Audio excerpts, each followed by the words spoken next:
Ok, entonces la anterior semana habíamos quedado en Mateo capítulo 9, versículo 27, ¿cierto? Entonces, ¿se acuerdan ustedes que habíamos repasado así, sí, lo que normalmente se llama, ¿no? Lo de la hija de Jairo, que en Mateo habíamos visto que no se le llama Jairo, sino que ese nombre se recoge en los otros pasajes, ¿no? En los otros evangelios de Marcos y de Lucas, ¿no? Y también que va conectado al pasaje este de la mujer que tenía flujo de sangre, ¿no? Entonces habíamos visto ahí, y junto con el capítulo 8 habíamos visto algunos motivos, algunos escenarios que permitían comprender, afirmar y, digamos, eh, quedarnos muy seguros de la afirmación que, digamos, sostiene incluso nuestra fe, ¿no? Que es el tema de que Josué es Dios, ¿sí? Ese es el tema que viene tratando el Evangelio de Mateo desde el primer versículo, ¿sí? Porque comienza diciendo, ¿no? Este es el libro de la genealogía de Josué, hijo de Abraham, hijo de David. Así que con ello está afirmando, entre otras cosas, que él es no solo que descendiente, sino más bien es el que porta las promesas hechas a Abraham y hechas a David. ¿Vale? Y específicamente en el capítulo 8, nada más como para hacer un pequeño recorderis, habíamos visto que cada uno de los pasajes o de los eventos que recoge el capítulo 8 de Mateo podíamos verlos, además de como toda la vida los hemos estudiado y hemos aprendido, como razones que nos permiten afirmar que Yehoshua es Dios. ¿Sí? No solo que es un Dios, porque decir eso creo que muchos lo afirman, sino que más bien son motivos, son razones muy fuertes para afirmar y sostener que Yehoshua es el Dios, que es el mismo Dios que vino aquí de forma física, de forma tangible. ¿Sí? Y en cambio, a partir del capítulo 9 nos vamos a dar cuenta de algo que va a terminar diciendo precisamente este capítulo, que es esto de que la mies es mucha, ¿sí? De que la mies es mucha, y de que Yehoshua se dio cuenta de eso, o más bien dicho, nos hace dar cuenta de eso, y que si bien él está al mando, digamos, del control de todo lo que él llama, de lo que es su reino, de todo lo que es la mies de él, pero hace falta gente. Y ahí es donde entramos todos nosotros, ¿sí? Entonces, a partir del versículo 27, que es lo que nos corresponde estudiar ahora, va a haber algunos eventos como que muy seguidos que no se recogen en otros evangelios respecto de sanidades y digamos así, obras que el Señor va haciendo y que le llevan a concluir precisamente esto, ¿no? Que la mies es mucho, ¿sí? Así que vamos repasándolo, ¿sí? El versículo 27 de Mateo 9 dice así: Pasando Jesús de allí, le siguieron dos ciegos, dando voces, diciendo, ten misericordia de nosotros, hijo de David. Y llegando a la casa, vinieron a él los ciegos, y Jesús les dijo, ¿creéis que puedo hacer esto? Ellos le dijeron, sí, Señor. Entonces les tocó los ojos, diciendo, conforme a vuestra fe, os sea hecho. Y los ojos de ellos fueron abiertos, y Jesús les encargó rigurosamente, diciendo, mirad que nadie lo sepa. Pero salidos de ellos, divulgaron la fama de él por toda aquella tierra. ¿Vale? Entonces, este es un pasaje muy parecido a lo que ya habíamos visto con el leproso, ¿se acuerdan ustedes? ¿Sí? Entonces aquí no nos vamos a detener mucho porque básicamente la dinámica es la misma. Nada más aquí recalcar siempre que la pregunta del Señor Jesús es muy profunda. Es muy profunda porque en últimas, ¿quién es el que puede devolver la vista a los ciegos? ¿Quién es? Dios. Solamente Dios.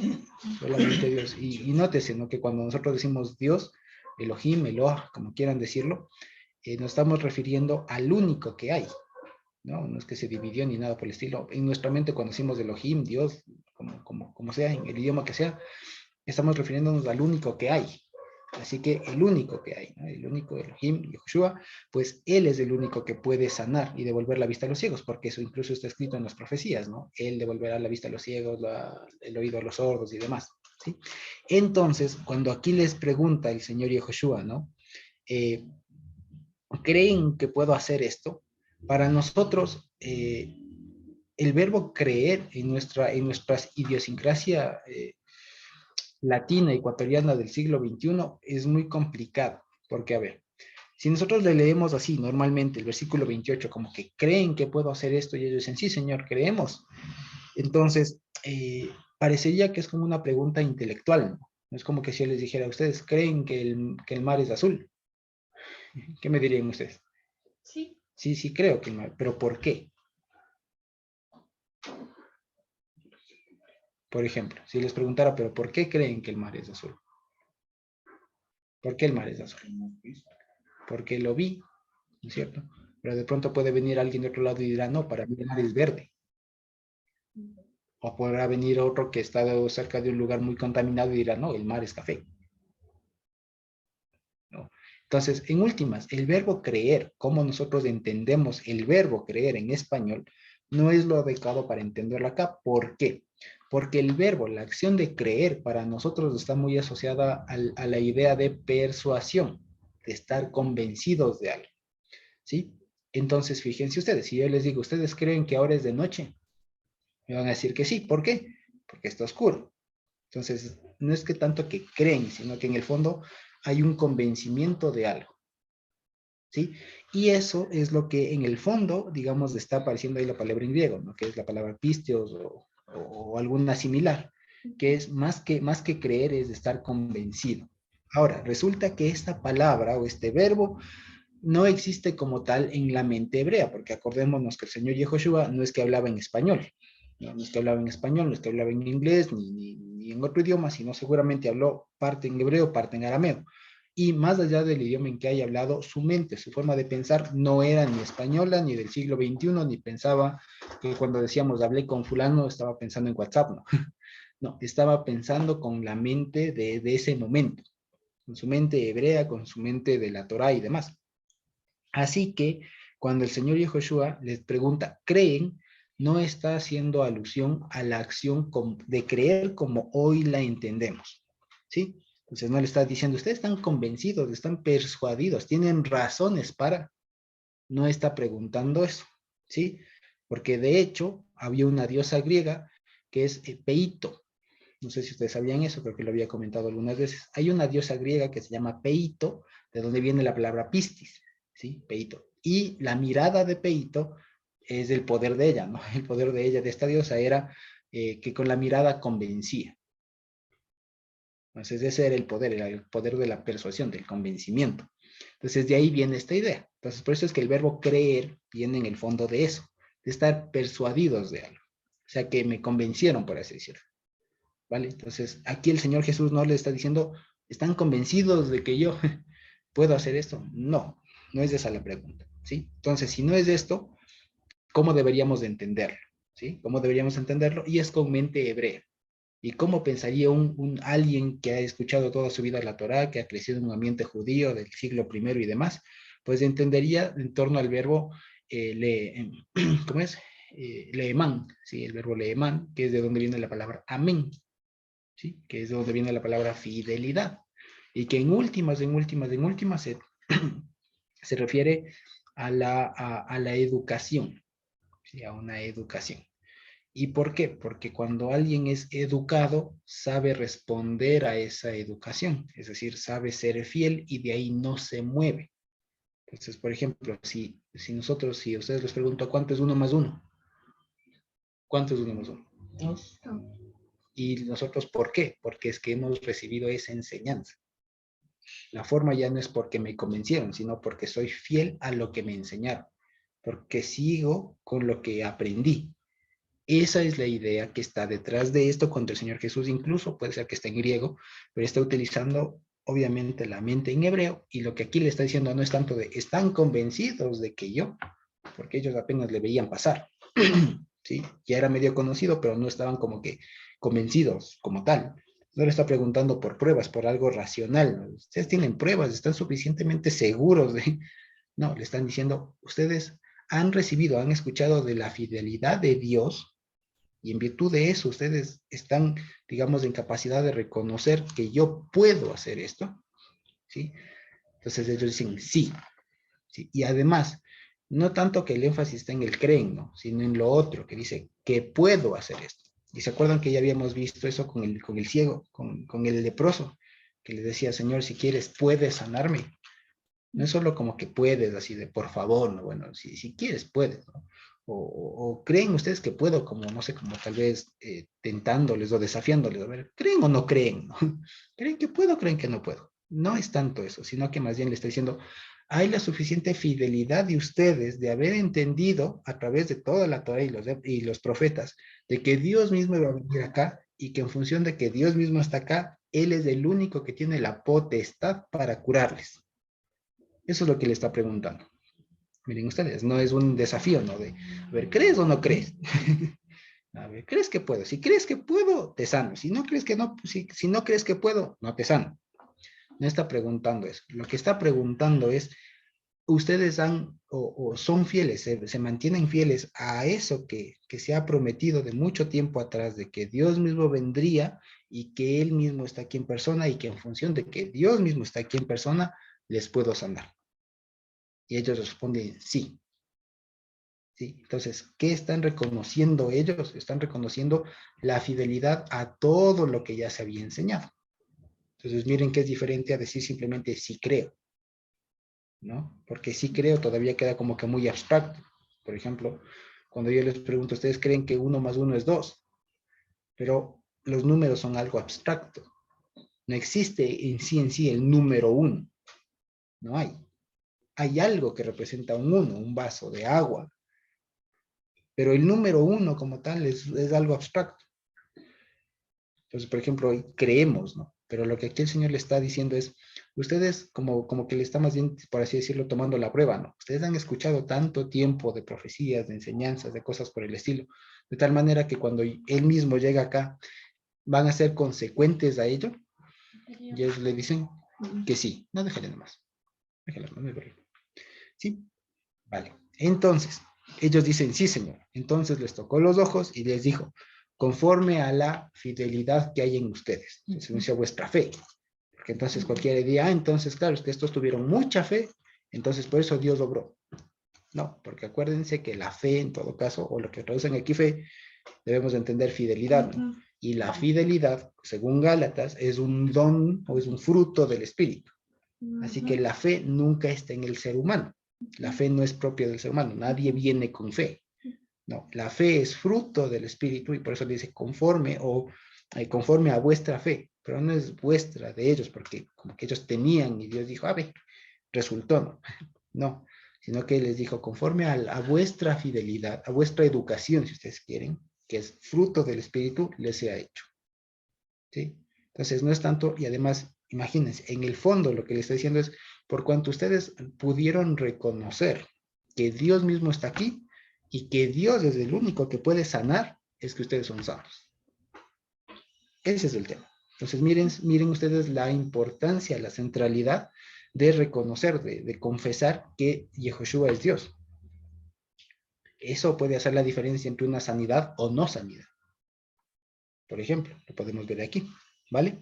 Dice, y los ojos de ellos fueron abiertos y Jesús les encargó rigurosamente diciendo, miren, que nadie lo sepa, ¿sí? Que nadie lo sepa, ¿sí?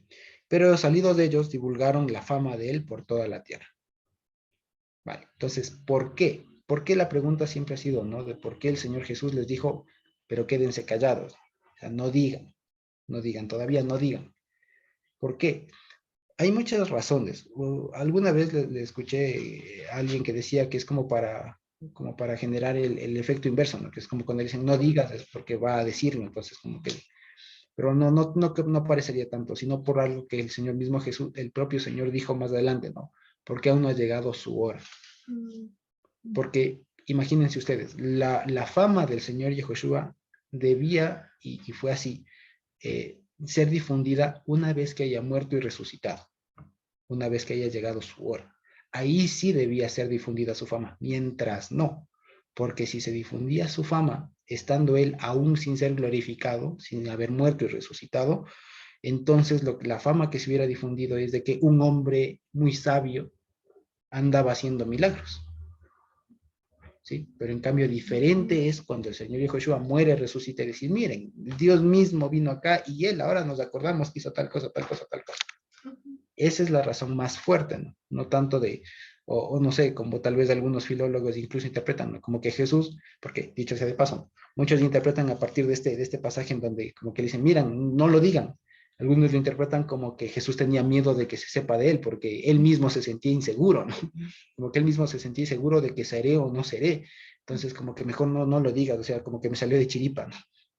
Dices, no, nada de eso, sino que más bien aquí el Señor Jesús está consciente, está seguro de lo que vino a hacer y sabía él que si desde ya se difundía su fama, iba a causar un efecto contraproducente, porque se difundiría la fama no de que el Hijo de Dios que murió, resucitó, sanó, sino de que un hombre sanó, de que alguien más, un profeta sanó. ¿Sí? Entonces eso es importantísimo. Bueno, el 32 dice, no sé si hay alguna pregunta o inquietud por ahí.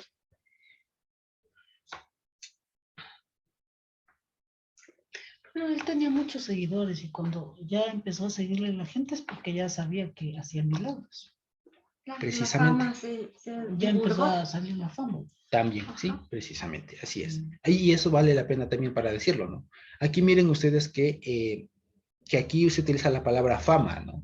Pero sabemos que fama también en hebreo se utiliza la palabra, ¿no? Se utiliza tanto para nombre, o sea, para que tu nombre sea conocido, para que tu fama sea conocida. Aquí es un ejemplo de ello, ¿no? Que cuando, por ejemplo, en hebreo vemos lo que dice, y confesarás el nombre, o tu nombre sea conocido, no solo tu nombre, es tu fama.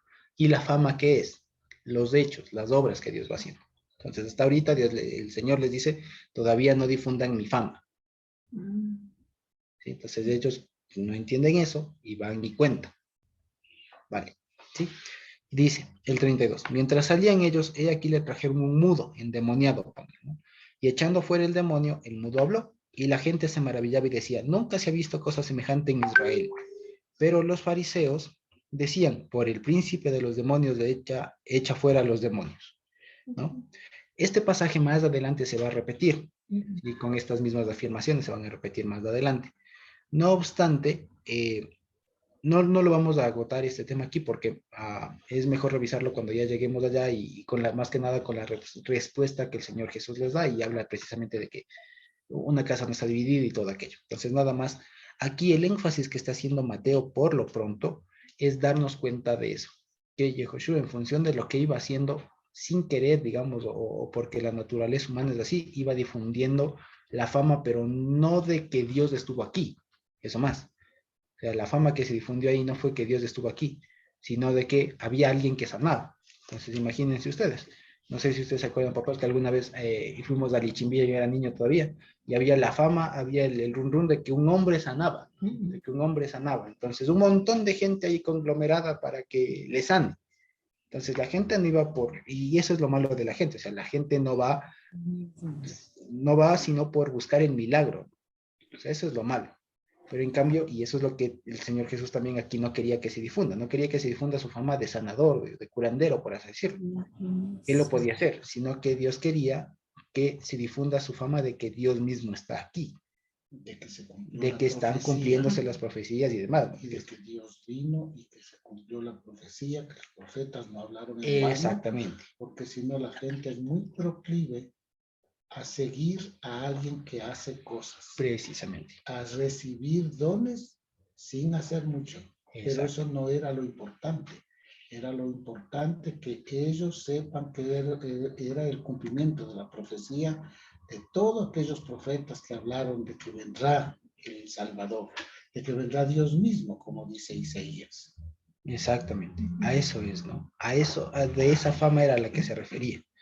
De esa fama era la que se refería. También algún rato les dicen, ustedes me siguen porque les di de comer. Precisamente. Ustedes me siguen porque les di de comer. Entonces hay un interés. Exacto. Y el Señor no quería crear interés en el hombre de esa forma, sino que sepa que el Dios de los cielos vino acá. Claro, precisamente. Y por eso, lastimosamente, de eso es que a veces hasta a veces tal vez nosotros caímos en algún momento, ¿no? Porque tal vez, no sé si ustedes han visto esos anuncios un poco pomposos que hacen, ¿no? Noches de milagros. Traiga a su enfermo, traiga a su no sé qué, y aquí no van porque Dios está ahí. Van para recibir su milagro, se sanan y Dios le pague. Y se fueron y nunca más volvieron. Entonces, esa no es la intención, no es la intención. Porque se acuerdan lo que hablábamos la anterior semana o la anterior, que más importa que Dios nos sane nuestros corazones, que nos perdone nuestros pecados antes que estemos sanos. Y que si ya nos perdona y después nos sana, pues eso ya es un extra, ¿no? Pero lo importante que lo que debemos precautelar es que el Señor nos perdone nuestros pecados. Eso es lo más importante. Sí, le estoy viendo a la hermana Lorita, pero creo que ahí está. Vale, perfecto. Ok. Vale, entonces eso es, ¿no? Ahora bien, acuérdense que cuando hablamos del tema de los endemoniados no hay que meterle mucho misticismo, sino que son estas personas que por alguna razón, por andar buscando o por quedar muy vulnerables, quedaron a expensas del enemigo. ¿Se acuerdan que habíamos hablado de estas cosas de, que hablamos, ¿no? Que son unas cosas que casi que no se ven. Hay muchas cosas que nosotros no vemos, pero que estamos expuestos. Y que cuando una persona o bien busca o bien queda totalmente expuesto, queda abandonado, pues queda a merced del que pase. Entonces, por eso estas personas se llaman endemoniados, ¿no? Además, acordémonos siempre que la forma de entender un endemoniado en la época no es igual a la que nosotros de pronto pudimos entender o incluso hasta presenciar, ¿sí? Porque acuérdense que la palabra demonio, o que ponen aquí diábolos y demás, o específicamente está demonio, para el lenguaje griego no designaba a un enviado del mal, ¿no? ¿Se acuerdan ustedes que la palabra demonio más bien era como un mensajero de los dioses? Eso en el pensamiento griego, cómo se utilizaba la palabra. Después, ya en la Edad Media, es que la palabra demonio se le asigna a este personaje con cachos y con de rojo y que anda haciendo maldades, ¿no? Pero originalmente la palabra era un dios menor en la mitología griega. Entonces aquí se nota con eso que estas personas que andaban endemoniados, es decir, aquellas personas que andaban bajo el influjo de cualquier otra cosa, y que el Señor Jesús va y les libera, ¿sí? Eso es más que nada el endemoniado. Entonces no pensemos que un endemoniado es el que se manifiesta, hace voces guturales o alguna cosa por el estilo, únicamente, ¿no? Sino que endemoniados en términos generales son esas personas que por alguna razón, porque buscaron o porque quedaron vulnerables, están muy influidos por alguno de estas potestades, ¿no? De estas huestes y demás. ¿Sí? Entonces el Señor lo que aquí demuestra una vez más es que Él tiene la potestad para liberar de eso. ¿Sí? Vale. Y por eso es que también dice, no, nunca se ha visto cosa semejante en Israel. O sea, que alguien por su simple palabra diga fuera. ¿Sí? Porque eso solo lo hace Dios en principio. ¿Se acuerdan ustedes incluso cuando Pablo va ya con ese mercader que le dice, te quiero comprar el poder, ¿no? Te quiero comprar el poder, el Simón el mago, ¿no?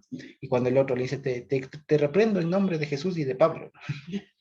Entonces, es porque hay ese tipo de influjos, digamos, ese tipo de influjos, y que el único que puede liberar eso es Dios, y a quien Dios ha dado su autoridad, ¿vale? Y en este caso, obviamente Jesús, ¿sí? Dice el 35, ¿sí? Recorría, vale, recorría Jesús todas las ciudades y aldeas, enseñando en las sinagogas de ellos y predicando el evangelio del reino y sanando toda enfermedad y toda dolencia en el pueblo. Y al ver las multitudes, ¿sí? ¿Se apagó? ¿Se apagó? Ahí. Dice, y perdón, y al ver las multitudes tuvo compasión de ellas porque estaban desamparadas y dispersas como ovejas que no tienen pastor. Entonces dijo a sus discípulos, a la verdad, la mies es mucha, mas los obreros pocos. Rogad pues al Señor que envíe, que de la mies, que envíe obreros a su mies. ¿Sí? Entonces, miren, aquí hay muchos aspectos que recalcar y es a donde apunta todo el capítulo 9. Porque si ustedes se fijan, todo el capítulo 9 es de sanidad en sanidad, ¿no? De sanidad en sanidad, de sanidad en sanidad, de problema en problema, y que Jesús le va a tocar, le va solucionando. Entonces, al final llega el punto que ve un montón de gente que está necesitada, y ojo que está en las sinagogas.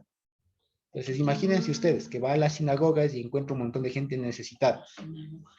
Es como lo que de pronto a nosotros nos pasó, ¿se acuerdan? Cuando Dios nos llamó y nos permitió conocer un poco más su palabra, fue como que esto nunca supe, ¿no? Ahí se cumple que los ciegos abrieron sus ojos. Exacto. Y Y nosotros mudos hablamos. pero sus palabras le dio voz a él. Exacto, exacto. Entonces es lo mismo que nos pasó a nosotros, porque cuando alguien nos vino a hablar lo que hoy conocemos y para nosotros es como que bastante común, ¿no? De pronto se nos abrió, pero también la hora le vemos desde otro lado, ¿no? Porque, por ejemplo, con mi papá, mi mamá hemos hablado bastante esto de que, por ejemplo, ahora se ve mucho eso y estamos en una situación muy parecida a la que a aquella cuando el Señor vino y cuando los discípulos les tocó actuar. Una época en donde si bien había cierta institucionalidad religiosa establecida, pero no había en sí algo que ofrecer, porque de haber judíos había, de haber sinagogas había, de haber rollos de Torah había, de haber maestros había, pero la gente no sabía. Y ahora miren ustedes, O sea, ahí estamos en las mismas condiciones. Si bien ahora no tenemos sinagogas, pero hay un montón de iglesias. Hay un montón de maestros, hay un montón de libros, hay un montón de institutos, universidades, hay un montón de cosas. Pero cuando vamos en el núcleo, la gente resulta que está en las mismas. Y nuestra respuesta no debe ser otra sino la que aquí tuvo el Señor Jesús. Tener compasión, solidaridad por ellos. Sí, solidaridad. Hay que intelectualizar la palabra. Exactamente. Porque cuando la palabra se intelectualiza, entonces se convierte en un mero conocimiento. Y la gente no tiene que quedarse en el mero conocimiento, sino en la praxis. Exactamente. La palabra tiene que hacerse carne. Si la palabra queda en el intelecto, no funciona, tiene que hacerse carne. Y cuando se hace carne de la palabra en la vida de uno, uno comienza a vivir de acuerdo a los mandamientos del Señor. Exactamente, así es. Entonces, fíjense ustedes también, abriendo un paréntesis, ¿no? Abriendo un paréntesis, ¿en dónde está predicando aquí el Señor Jesús? En una sinagoga. En las sinagogas de ellos. En las sinagogas. Entonces, imagínense ustedes, incluso si pudiéramos algún ratito, Dios permita, lleguemos al libro de Hechos, vamos a ver que el apóstol Pablo lo que hacía era llegar a donde había sinagogas, llegar a las sinagogas.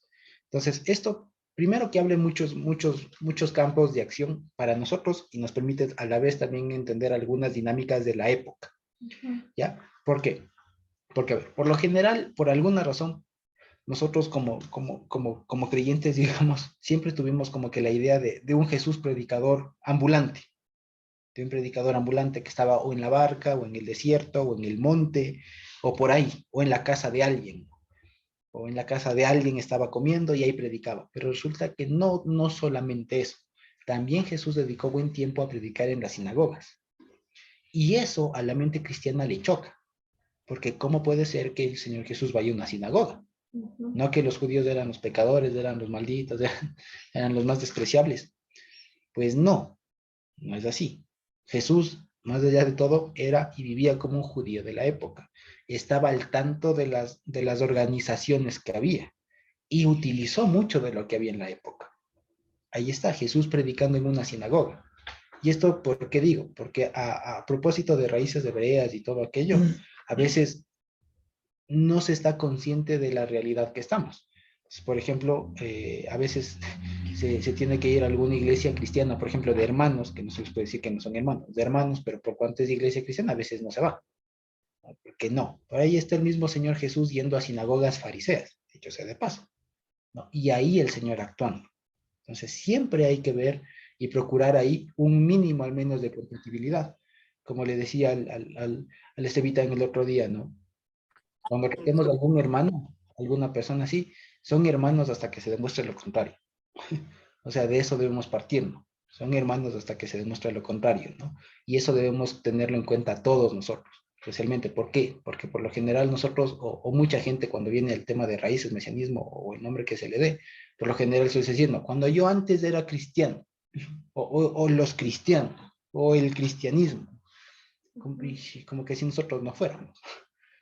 Entonces, no se trata de eso, no se trata de eso, sino más bien de saber que los otros son hermanos, que tienen algunas cosas que nosotros hemos superado, que tal, pero no por ello, exacto, pero no por ello no les vamos a tachar de los cristianos, como que otro pueblo, ¿no? Si más bien el Señor nos mandó a tender puentes, a ser reparadores de portillos y todo aquello, ¿se acuerdan ustedes? Que de hecho de ahí viene la palabra pontífice. Pontífice es el que hace puentes. Claro. Por eso mal le ponen el título, ni somos pontífice, ¿no? Pero ahí le queda un poquito grande el título, ¿no? En todo caso, nosotros sí seríamos pontífices en el sentido de los que tienden puentes, los que no causan brechas, sino al contrario, unen. En palabras del Nuevo Testamento y del Evangelio, nosotros estamos en el ministerio de la reconciliación. Eso es el tema. ¿Sí? Y a eso estaba llamado también y estaba dando ejemplo el Señor Jesús, yendo a predicar en sinagoga. Es como que si ahorita dijera, un mesiánico va a predicar a las iglesias. De pronto en nuestra mente no suena tan mal, pero en otros medios sí sonaría muy chocante. Imagínense ustedes a alguien entrando con la Biblia en hebreo, ¿no? Con tzitzit, a dar el mensaje el domingo, ¿no? Imagínense ustedes. Algo así, ¿no? Entonces, algo así debería pasar y quién quita que Dios nos use para eso a cualquiera de nosotros, ¿no? y debemos estar dispuestos a toda buena obra, ¿sí? Y la respuesta que nosotros vamos a tener, porque nos ha pasado, no es que nos dé coraje de las cosas que veamos que marchen mal, ¿sí? Porque, por ejemplo, me acuerdo de lo que conversábamos con Edison, con el esposo de Anita, respecto de los perritos, ¿no? Y que a veces los médicos, los veterinarios son muy fuertes con los dueños, ¿no? O sea, se enojan, como que, pero ¿por qué le da así? Por su culpa mismo el perro está mal, ¿no? Entonces, la respuesta a veces nuestra hacia los hermanos que están en una iglesia tradicional cristiana, a veces es, no, pero ustedes están mal, ¿por qué tal cosa? ¿Por qué tal? No hacen esto, no hacen el otro, no hacen aquello, no hacen asado. Entonces, la solución no está en criticarles, sino en lo que está aquí. Estar conscientes de que hay varias cosas que pueden ser mejoradas, ¿sí? Pero la solución es esta, es ver a las multitudes y tener compasión, no caerles. Y de ¿Sí? hecho, a eso mandó el Señor, Uh-huh. a sacar a la gente, a enseñarles, a profundizar, porque llega un momento en que el Evangelio ya no es tomado muy en serio. Hoy en este tiempo, como banalizando la palabra de Dios, mucho del mundo se mete a las iglesias, como si les llamamos, mucho del mundo. Ayer conversaba con un pastor que es muy reconocido y muy conocido acá en el país, pero él decía, realmente me quedo asombrado de ver cómo viven ahora los cristianos. Decía así, ¿no? De ver.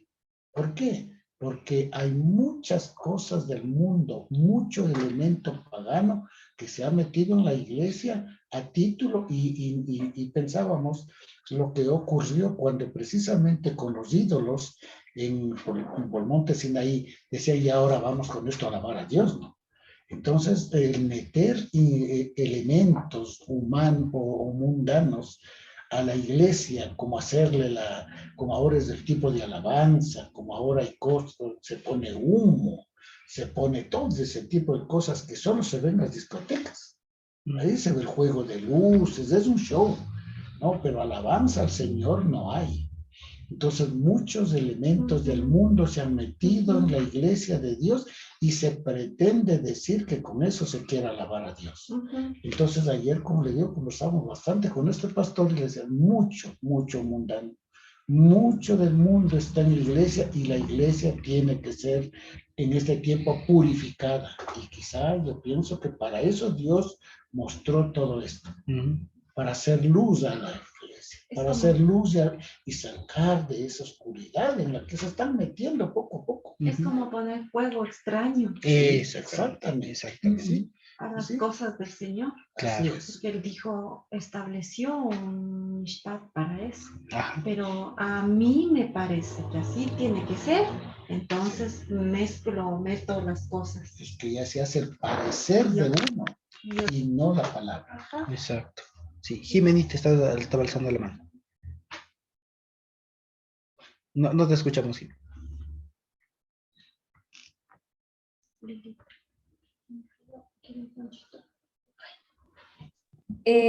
Ahora sí.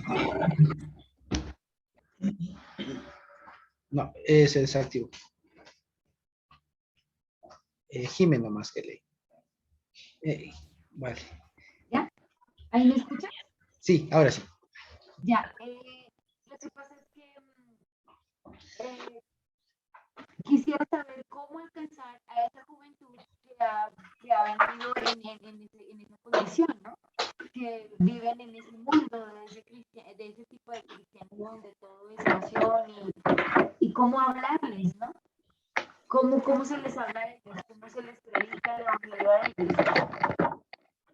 Y esa tónica de una alabanza que suene, de todas esas cosas y no pues la palabra. ¿Cómo hacer para que ellos les interese lo que nosotros estamos haciendo? Vale. Algo te entendimos. Estaba un poco entrecortado. ¿No oíste? Sí, algo le entendimos. Sí, de cómo hacerle para que los jóvenes especialmente se interesen, ¿no? Básicamente. Entonces, más que los jóvenes, yo creo que en realidad es una cosa de toda la gente, en realidad. De toda la gente. Y y no es tanto de cómo hacerle, porque, a ver, aquí también a propósito de la pregunta, ¿no?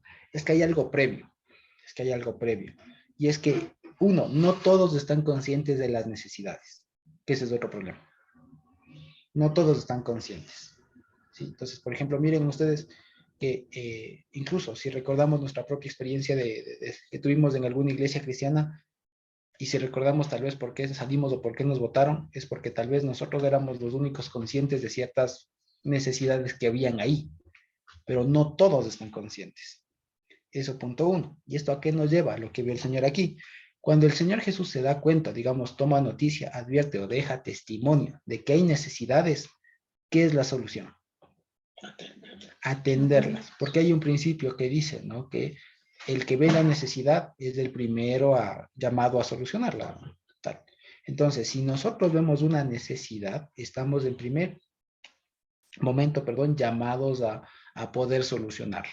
Ahora, esto nos lleva al segundo paso, porque estar conscientes de una necesidad y un problema ya es bastante, pero no es del todo. Lo segundo es hacer lo que dijo el Señor Jesús.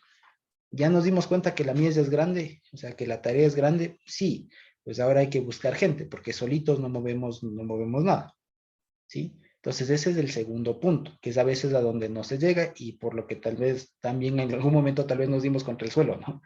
Por querer mover una montaña solitos, por ser la única voz en el desierto en algún sentido. Y esto pasa en los trabajos, en todo lado.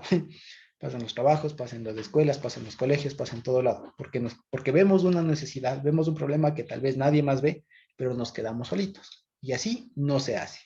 Lo que el Señor Jesús aquí mismo nos dice es, aquí hay necesidades, hay un montón de gente, hay que hacer varias cosas. Lo que corresponde, lo que sigue es buscar gente. A rodearse de gente que compartan, que estén en la misma tónica. Si no, va a ser una tarea en vano. ¿Sí? ¿Por qué? Porque la mies es mucha. Entonces, por ejemplo, ahora nosotros estamos conscientes de varios aspectos que podrían ser mejorados dentro de varias prácticas cristianas. Pero, por ejemplo, si nosotros de aquí nos ponemos a querer solucionar la vida de todas esas cosas o a solucionar todos esos problemas, nos vamos a quemar. Nos vamos a quemar, entre otras porque tal vez no seamos tampoco los elegidos para, ¿no? No seamos los elegidos para. ¿Vale? Entonces ese es otro punto también, porque además de aquí no nos cuenta, pero ya en el siguiente capítulo va a ser que Dios elige a quienes van a ir para esa tarea, porque no todos son. ¿Sí? Entonces, en últimas, el procedimiento sería más o menos así, ¿no? Sería, uno, darse cuenta o notar que hay una necesidad. Dos, darse cuenta de la dimensión de la necesidad. Tres, rogar que Dios mande obreros para eso. ¿Sí? Y tres, ya capacitarse. O cuarto, sería capacitar o estar lo suficientemente capacitados, llenos las manos, como decía la Carmita, como era que decía la palabra, dotados. Estar suficientemente dotados para eso. Porque de otra manera, si fallamos en cualquiera de estos, vamos a fallar en todo el plan. Imagínense ustedes que tenemos un montón de gente preparada, pero no sabemos para qué. ¿No? Hay un montón de gente preparada, pero ¿y a dónde les mando? ¿Para hacer qué? Entonces no se gana nada. O que sepamos qué hay que hacer, pero no sabemos a dónde vamos, qué tenemos que hacer, ¿no? O sea, ¿cuál es la dimensión de la obra? Compartir la visión. Claro, entonces no se sabe cuál es la dimensión de la obra, a dónde vamos. Pues no se gana nada. Tengo un montón de gente como contratar, ¿no? Un montón de personal para construir un edificio y le digo, construyame un edificio, pero nunca le digo de cuántos pisos, si es para habitaciones, para oficinas, para qué, construyeme un edificio. No estoy consciente de la dimensión de la obra, ¿sí? Entonces no me sirve de nada. Tercero, ¿de qué gano? ¿Qué gano si es que si estoy consciente de la necesidad? Sé cuán grande la dimensión de la obra, pero no pido gente, ¿no? Claro, no pido gente. Y después, ¿qué gano teniendo todo lo anterior si la gente que tengo no está preparada?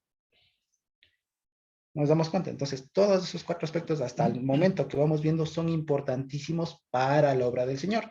Y lastimosamente son precisamente estos aspectos que a veces perdemos de vista porque a veces nos suele y por la humanidad que tenemos nos gana la buena intención. como la buena intención es predicar, la buena intención es visitar, la buena intención es, entonces nos saltamos un montón de cosas y ahí es cuando se terminan con aprietos o con cosas que tal vez no terminan bien, ¿no? Ejemplos podríamos dar un montón, pero sí. Creo que aquí lo que dice es rogar pues al Señor de la mies que envíe. No puede ser jamás que un joven venga y yo quiero ser un obrero del Señor. Él tiene que ser primero llamado. El problema del fracaso de gente es que son a veces voluntarios, espontáneos, que después que comenzaron el trabajo se dan cuenta que no tienen madera para eso. Entonces tiene que orar para que Dios levante, Dios llame. Si Dios no llama, dice, ¿cómo puedes llevar mi palabra si yo no te he dado? Entonces, si queremos, ¿qué queremos? No mucho voluntario, queremos obreros. ¿Para qué? Para la mies. Y esos obreros tienen que estar preparados. Si son llamados, ya está cumplida una cosa. Y luego esos llamados tienen que ser preparados para que entonces vayan y cumplan la misión. Porque si son solamente espontáneos, voluntarios, así, toda esa emoción se les acaba luego. Y acabado eso, se acabó la obra. Y muchos intentos hay, muchos proyectos se han hecho y han quedado en nada. Entonces ahora corresponde hacerlo conforme a la palabra que dice aquí. Y ese es el procedimiento y asegurarnos que los jóvenes o los hermanos o la gente que quiera no sean simplemente unos emocionados que se lanzan, sino gente llamada. Y yo veo ahora que los jóvenes, cuando ven algo que sí vale la pena, cuando ven algo certero, cuando ven algo que sí vale, se lanzan. Cuando ven algo que es así nomás, no. Pero cuando les demostramos que sí estamos en una misión que tiene sentido, tiene razón y tiene futuro, se meten. ¿Sí? Y creo que hay muchos jóvenes que pueden ser llamados, integrados. Creo que es el tiempo. Así es. Así es. Y no solo jóvenes, ¿no? Porque también la promesa del Señor es que en aquellos días cuando se derrame el Espíritu, dice los viejos y los jóvenes, sobre toda carne, así que cualquier persona, ¿sí? Entonces, además, nada más tenemos que estar pendientes de eso. Entonces, más que nada, porque, porque, por ejemplo, cuando nos damos cuenta de una necesidad, y siempre estamos llamados en principio a tratar de solucionarla, pero eso no es que a tratar de solucionarla como sea. O sea, hay que hacerlo con calmita. Acuérdense también de la parábola que el propio Señor Jesús dijo, ¿no? Cuando ustedes van a construir algo, primero acaso no se sientan a considerar todo capaz y tienen el presupuesto suficiente, no sea que comienzan a construir y no alcanzar, y después quedan como burla. Entonces, a eso se refiere. Entonces, cuando Dios manda y se da cuenta que la mies, que la obra es mucha, ¿no? Que la obra es mucha, dice, claro, manden obreros, pero los obreros van a ser personas que estén conscientes de las cosas. No son obreros como no sé, como tal vez así maquinitas que van a lo loco a servir al Señor, ¿no? Entonces, no, la intención es buena, pero siempre hay que tomarlo con cabeza fría, ¿no? Con cabeza fría y pidiendo dirección al Señor. El mejor ejemplo es Moisés, ¿no? Que Moisés tenía toda la predisposición, pero había un procedimiento que seguir, como decía la Edita Mariana, había un mishpat. Entonces, para eso está la Torá, para eso está el Evangelio, para eso están los ancianos, para eso todos la gente. Entonces, no estamos solos, ese es el tema, ¿no? Es que también vale la pena decirlo, ¿no? Lastimosamente, y es algo que lo habíamos hablado, ¿no? Y es que lastimosamente en el mundo de los creyentes, poco se respetan las autoridades, poco se respetan. Entonces, cuando alguien tiene una buena intención, entonces es como que, ay, qué bonito, hermano, siga, dele. Entonces, no es así, hay autoridades y se deben respetar las autoridades, de tal manera que alguien puede tener una muy buena intención, pero debe seguirse el debido proceso, sujetarse a las autoridades, les pueden enfocar mejor, redireccionarles, decirles todavía no, o sí, o te falta, te sobra, etc. Entonces, el tema es de pensarlo bastante bien, o sea, de sentarse a considerar si tenemos todo el presupuesto para. Entonces, eso que a veces también nos falta, especialmente a nosotros los latinos también, que por nuestra cultura latina somos que muy avispados, ¿no? muy espontáneos, somos muy muy entregados. Entonces, es que hay que ayudar, hermano, tenga, y después no sabe cómo regresar a la casa. Entonces, no, tampoco así. O sea, vamos con calmita y todo lo demás. Por ejemplo, recién vi estaba viendo una serie y precisamente le piden al jefe, ¿no? Le piden al jefe que haga una donación voluntaria. Entonces el jefe, por ser el jefe, se queda hecho el por darse al que ayuda más y ve que los demás donan en una maratón caritativa, van donando $1, $3, $5, y dice, qué vergüenza, ¿cómo van a donar tan poco? Mira, yo te doy $25. Pone 25 y le dice, muchas gracias, muchas gracias. Cuando después del otro le dice, ¿tú cuánto pusiste, jefe? Le dice, $3. Es que son $3 por kilómetro que corren. Entonces él no se dio cuenta que puso 25 y después entró en aprietos, ¿no? Entonces después les puedo preguntar, ¿y cuántos kilómetros corren por lo general? Como 20, 25 kilómetros. Entonces no se sentó a pensar bien la cosa. Entonces, por quedar bien, después quedó mal y después tuvo que extender un cheque y todo lo demás, así como que con vergüenza. ¿Y qué hice? No se me fue todo el sueldo ahí. Entonces, esa es una serie, pero sirve para eso, ¿no? O sea, que por el querer hacer bien, y porque a veces hasta quedar bien, terminan poniendo un montón, pero no leen todas las cosas. Después se dio cuenta de la cosa y ya quedó mal. Siempre tiene que ser guiado por Dios, como le pasó a Pablo. En este caso, cuando esto está en Hechos, ¿no? Capítulo 16:6, que atravesando Frigia y la provincia de Galacia, les fue prohibido, porque ellos iban al Asia. Y dice, les fue prohibido hablar la palabra en Asia, y cuando llegaron a Misia, intentaron ir a Bitinia. Allá ellos querían, pero el Espíritu no les permitió. Y pasando junto a Misia, descendieron a Troas, y se le mostró a Pablo una visión de noche. Un varón macedonio estaba en pie y rogándole, pasa Macedonia y ayúdanos. Entonces la espontaneidad sin el llamado de Dios no es. Es certero cuando Dios les llama. Así es. Entonces sí, ¿no? Entonces miren ustedes, ahora más que nada, como les decía, más que nunca estamos en un momento histórico en el que podemos evidenciar y podemos estar conscientes de muchas necesidades, tanto dentro de nuestra familia, de nuestro círculo como hermanos o de algunos otros hermanos, porque también estamos, fíjense ustedes, creo que tal vez ninguno de nosotros puede decir, no, yo solo nos conocemos entre nosotros como creyentes, ¿no? El que mínimo conoce a alguien más y por lo tanto también a veces está al tanto de alguna otra iglesia o iglesias. Entonces, digamos, esto porque digamos, la cantidad de necesidades de las que podemos estar pendientes o al tanto son muchas. Entonces, eso en principio nos pone una responsabilidad muy grande, ¿sí? Y tenemos que estar seguros de lo que hemos hablado, ¿no? Que el Señor llame, que el Señor mande gente. El Señor mande gente, más que nada. Y ahora es un buen momento para hacer eso, ¿sí? Para que mande obreros, para que mande, más que nada, digamos, varones. Porque también es importante eso, ¿no? Que Dios mande varones, que Dios mande gente que haga la obra que tiene que hacer, ¿no? Entonces, mientras Dios manda eso, digamos, más bien dicho, tendríamos que ver eso, ¿no? Y más que nada, más que mande varones, porque puede mandar varones a lo mucho, ¿no? Un montón, pero que mande obreros, o sea, ese es el asunto, que mande obreros. Y el tema de obreros, acuérdense que es alguien que está sujeto, que está sometido, alguien que sabe obedecer, que sabe llevar a cabo la obra a la que fue mandado, ¿sí? Porque aquí, ojo, que no dice, ¿no? Pidan pues que mande líderes.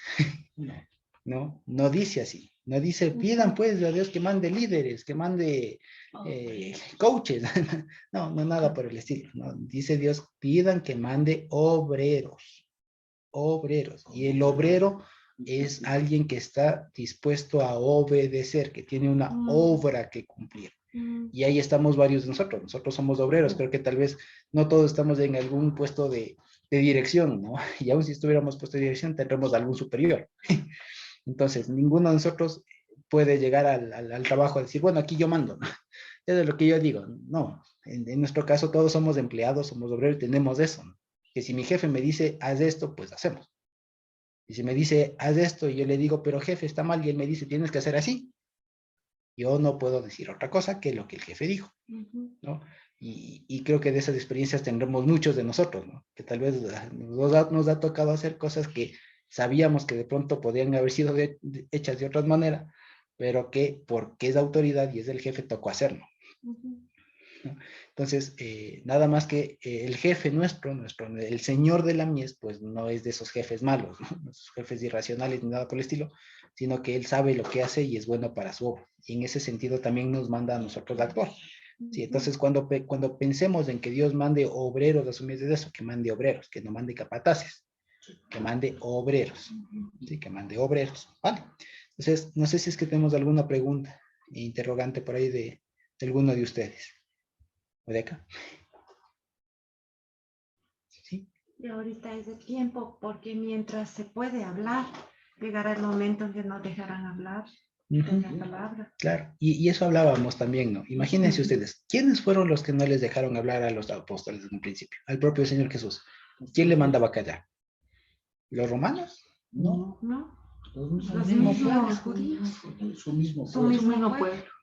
Entonces, estemos dispuestos a que no, porque eso comentábamos, ¿no? El otro día con mis papás, conversando, decíamos, tal vez, es probable que tal vez no nos toque vivir una persecución como la de la época que metían a la cárcel, literal, ¿no? Que metían a la cárcel y todo.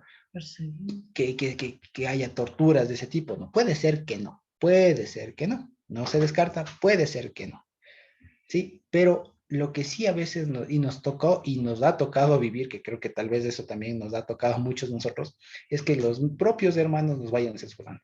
Los propios hermanos nos vayan censurando y es de estar dispuestos a eso. Por eso hay que tener mente de obrero, porque el obrero le callan, se calla. ¿Sí? En cambio el capataz, el líder, no. Y piensa en ganar. Entonces, no, hay que tener mente de obrero y hay que estar dispuestos a todo precisamente. Y a donde el Señor mande y a lo que nos toque. Precisamente, sí, porque como dijo el Señor también, y les va a decir a los discípulos en el siguiente capítulo, ¿no? Cuando ustedes estén precisamente en las cárceles, en las sinagogas de ellos, no se preocupen por lo que han de decir, porque Dios de hace rato les va a dar que hablar. ¿Sí? Entonces, vale. Entonces, básicamente eso, y no sé si hay alguna otra intervención, pregunta, si no, creo que podemos ir terminando por ahí el estudio.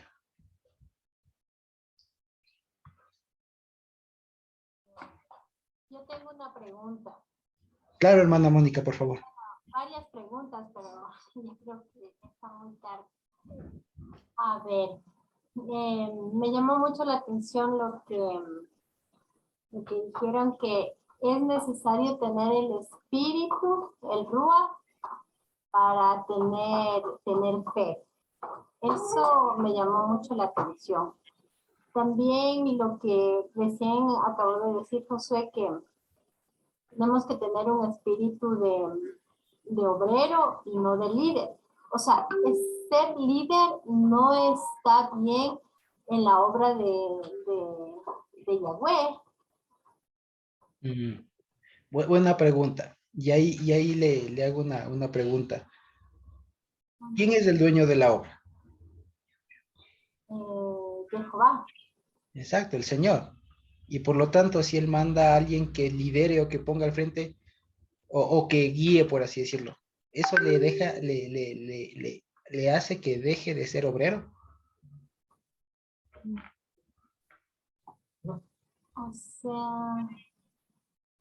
No. Es que me vienen otras ideas. Por ejemplo, digo que en Josué, Moisés, ellos fueron líderes, porque tuvieron que tener espíritu de líder para poder guiar a un pueblo. Aquí como que se choca, porque al mismo tiempo de ser líderes, tuvieron que tener un espíritu de obreros. O sea, ¿cómo se puede complementar eso? Es que es eso. Acuérdese lo que el Señor mismo, el propio Señor Yahushua decía. El que quiera ser el primero, sea el último. Servidor de todos. Sea servidor de todos. Y acuérdense incluso cómo se le presenta al propio Moisés. ¿Cómo se habla de Moisés? ¿Moisés qué? Siervo del Señor. Pablo, apóstol, siervo de Jesucristo. el mismo Señor Ajá. viene a ser el obrero del Bien, universo, porque exacto. dice el Señor Jesús, Y yo he venido aquí a mi servir. Padre trabaja, hasta ahora trabaja. Ajá. Y yo ¿no? estoy aquí Y yo estoy sirviendo, aquí, les dijo, exacto, ¿no? yo he Entonces, venido, y ustedes me dicen Señor, y lo soy, pero yo siendo estoy, Señor he bajado. estoy aquí como siervo. Ajá. Es que Entonces, la grandeza precisamente está en el servicio. ajá. La grandeza está en el servicio y la humildad. La humildad no es lo más bajo, es lo más alto. Ajá. Y Dios es humilde, por eso dice, aprended de mí que soy manso y humilde de corazón. Precisamente. Algún rato conversábamos con un rector de la universidad y él me decía, a veces creen que la humildad, cuando yo le preguntaba, ¿y qué es la meta suprema de ustedes que tienen? Me dice, la excelencia académica, la excelencia. ¿Qué es la excelencia? Y me dice, llegar a la humildad. Llegar a la humildad. Es que a veces me dice así este doctor, me dice, mire, es que a veces se cree que la humildad es del de abajo, es del pobrecito, ese es el humilde. El humilde es el que siendo grande no se cree grande, sino siervo de los demás. Por eso la grandeza de la humildad. Dios es humilde, por supuesto que es humilde. Pero el humilde no es el acomplejado que está abajo, que se cree que es lo último, no. La humildad es cuando uno entendió que su grandeza debe estar al servicio de los demás. Así es, así es. Como el Señor Jesús que dijo, soy Señor, pero soy siervo de ustedes. Aquí estoy Y sirviendo. Dios trabaja en beneficio de su creación cada día, y en beneficio de nosotros. Así es. Que a veces ni siquiera vemos ni nos damos cuenta que Él está trabajando por nosotros. Exactamente.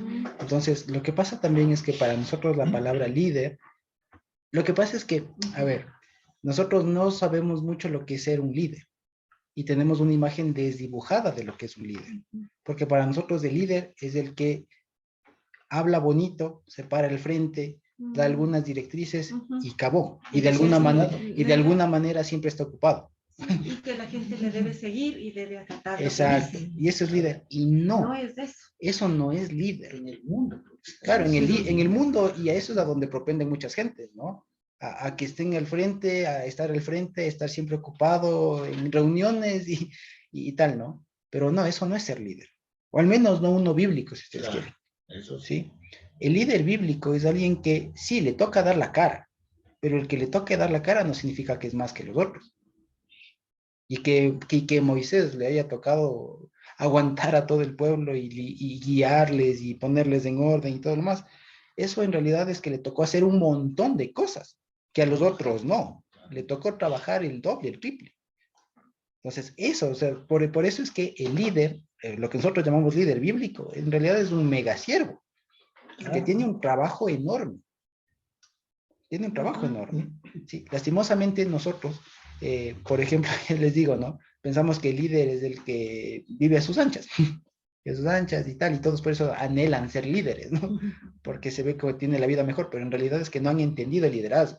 Y por eso es que muchos ahora incluso procuran ser pastores, procuran ser el título más alto que tengan en la congregación, ¿no? Pero es porque no han entendido, porque es que también dice el Señor, al que más se le da, más se le exige. Entonces es una cosa que es de responsabilidad de estar al pendiente de todos, estar al pendiente de muchas cosas, de muchas cosas. Yo, por ejemplo, en mi trabajo lo puedo ver. Ustedes saben que trabajo en una institución pública donde se hacen cosas que casi son grandes para el país, ¿no? Y, por ejemplo, mi jefe es el presidente de esa institución. Y uno diría, ese hombre no trabaja, ¿no? Pero es que ese hombre se está cargando la institución sobre sus hombros. Y si es que algo marcha mal, marcha él. Entonces, ahí yo puedo ver un poco más de cerca algo que no es exactamente lo mismo, ¿no? Pero vale el testimonio, ¿no? Veo cómo es que funciona una institución así, y en función de alguien. Claro que él sale a darla, él es la cara, ¿no? Él sale en las entrevistas, él sale en el periódico, pero nadie está en el periódico no sale las madrugadas que se pega, las horas de trabajo, de revisar informes interminables, claro, el cansancio, el sacrificio, eso no sale en las noticias, ¿no? Eso no sale, pero es que eso es a lo que conlleva el ser líder, el ser mega siervo, ¿no? Cuántas malas noches. Claro, cuántas malas noches. Claro, imagínense ustedes, Claro, todos, ¿no? Josué, Todos los profetas. No es que, claro, no es que estuvieron ahí, ya Isaías, Ordenando. claro, Isaías llegó con una profecía, se cumplió, bueno, ahora sí, vida servida. No, le tocó cargar con un montón. ¿Se acuerdan incluso que en ese lenguaje habla respecto de los sacerdotes? ¿Se acuerdan que decían, ¿por qué no comieron? Porque ustedes tienen que cargar el pecado de la gente. Ustedes tienen que cargar. Entonces cualquiera dirá, bueno, el sacerdote está solo ahí matando animales y comiendo rico. No, tenían que cargar el tema. Entonces, para nosotros, como les digo, ¿no? Por la práctica, por la idiosincrasia que tenemos, se parece que el líder es como que algo que es el máximo, ¿no? Que tiene la vida resuelta, y no, al contrario. Es un montón de cosas que resolver. El líder, si así se toma este líder, porque más bien es una palabra inglesa que se le acomodó a nuestra realidad, ¿no? A partir de 1960, que con el proyecto de Alianza para el Progreso se trajo lo que ellos llamaron ya líderes. Y claro, les gustó porque estaban adelante, estaban al frente y todo, ¿no? Pero el verdadero líder tiene que ser un siervo que se pasa noches orando, clamando por toda la gente que debe ser. ¿Por qué Jesús iba de madrugada a orar y se quedaba solito por ahí arriba orando? Porque sobre sus hombros estaba todo el pecado del mundo y tenía que cargarlo. El pastor tiene que cargar todas las situaciones, las realidades de todo su pueblo, como el padre carga la responsabilidad de la casa, familia. Y así cada uno. Entonces, eso nos encomendó el Señor, que nosotros estemos, y por eso dice el buen pastor, la vida da por las ovejas. Y si es eso así, tiene que cargar la responsabilidad de ver cómo están sus ovejas. Por eso le dijo el Señor Jesús a Pedro, ¿me amas? Pastorea mis ovejas. ¿Me amas? Apacienta mis ovejas. Es que ese es el verdad, ahí estaría el verdadero líder. No el que manda, ordena, se acomoda la vida, sino el que da su vida por las ovejas, el que llora, el que sufre, el que todo eso. Ese es el verdadero líder desde la perspectiva bíblica. Así es. Vale. Sí, hermana Mónica, no sé si respondimos con toda la pregunta. A propósito de... Sí, está bien, gracias. Vale, gracias a usted. ¿De pronto alguna otra intervención o pregunta, comentario? Si no, podemos ir terminando así la sesión de hoy.